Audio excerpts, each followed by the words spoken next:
Hi friend, chicken மட்டனில் சுக்கா செஞ்சு சாப்பிட்ருப்பீங்க. ஆனால் பன்னீரில் செஞ்சு சாப்பிட்ருக்க மாட்டீங்க. அதோட டேஸ்ட்டு வேறு லெவலில் இருக்குங்க. வாங்க அது ஈஸியாக டேஸ்ட்டு எப்படி செய்கிறதுன்னு பார்க்கலாம். பேனில் 1 ஸ்பூன் தனியா சேர்த்துக்கலாம், 1 ஸ்பூன் மிளகு சீரகம், 1/2 ஸ்பூன் சோம்பு, 4-5 வரமிளகா, பட்டை, கிராம்பு, ஏலக்காய், கல்பாசி சேர்த்துட்டு இது நல்லா வாசனை வர வரைக்கும் வறுத்து எடுத்துக்கோங்க.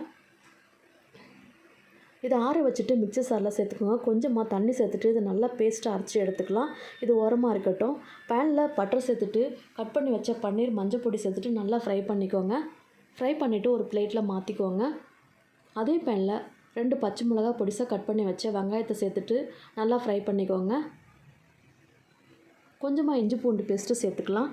இப்போ அரைச்சி வச்ச மசாலாவையும் உள்ளே சேர்த்துக்கலாம். கொஞ்சமாக தண்ணி சேர்த்துக்கோங்க. உப்பு கொஞ்சம் சேர்த்துட்டு நல்லா மிக்ஸ் பண்ணி விட்டுட்டு ஃப்ரை பண்ணி வச்ச பன்னீரும் உள்ளே சேர்த்துருங்க. அவ்வளோதாங்க, சூப்பராக ரெடி ஆகிடுச்சு. கடைசியாக கொஞ்சமாக கஸ்தூரி மெத்தி சேர்த்து இருக்குன்னா அட்டகாசமான பன்னீர் சுக்கா ரெடிங்க. கண்டிப்பாக ட்ரை பண்ணி பாருங்கள். தேங்க்யூ. ஹாய் ஃப்ரெண்ட்ஸ், இன்றைக்கி டொமேட்டோவே சேர்க்காமல் க்ரீமியாக டேஸ்டியாக பன்னீர் கிரேவி தாங்க இன்றைக்கி செய்ய போகிறோம். வாங்க அதை எப்படி செய்கிறதுன்னு பார்க்கலாம். ஒரு கடாயில் எண்ணெய் சேர்த்துக்கோங்க. பன்னீரை கட் பண்ணி சேர்த்துக்கலாம். நல்லா ஃப்ரை பண்ணிவிட்டு கொஞ்சமாக மஞ்சள் பொடி, கொஞ்சமாக இஞ்சி பூண்டு பேஸ்ட்டு, பெப்பர் சேர்த்து நல்லா ஃப்ரை பண்ணிவிட்டு ஒரு பிளேட்டில் மாற்றிக்கலாம். அதே கடாயில் ஒரு வெங்காயம், இஞ்சி பூண்டு, 4-5 முந்திரி, ஒரு கைப்பிடி அளவு கொத்தமல்லி சேர்த்துக்கலாம். நல்லா வறுத்து எடுத்துக்கலாம்.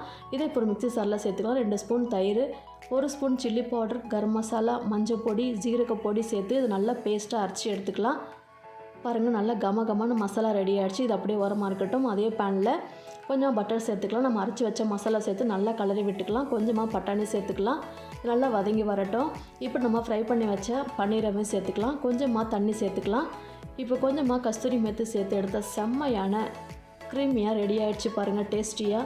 இது சப்பாத்தியோடு சர்வ் பண்ணுங்கள். செம்ம அட்டகாசமாக இருக்கும். நீங்களும் ட்ரை பண்ணி பாருங்கள். எப்படி இருந்துச்சுன்னு மறக்காமல் கமெண்ட்டில் சொல்லுங்கள். நெக்ஸ்ட் வீடியோவில் பார்க்கலாம். பாய், தேங்க்யூ.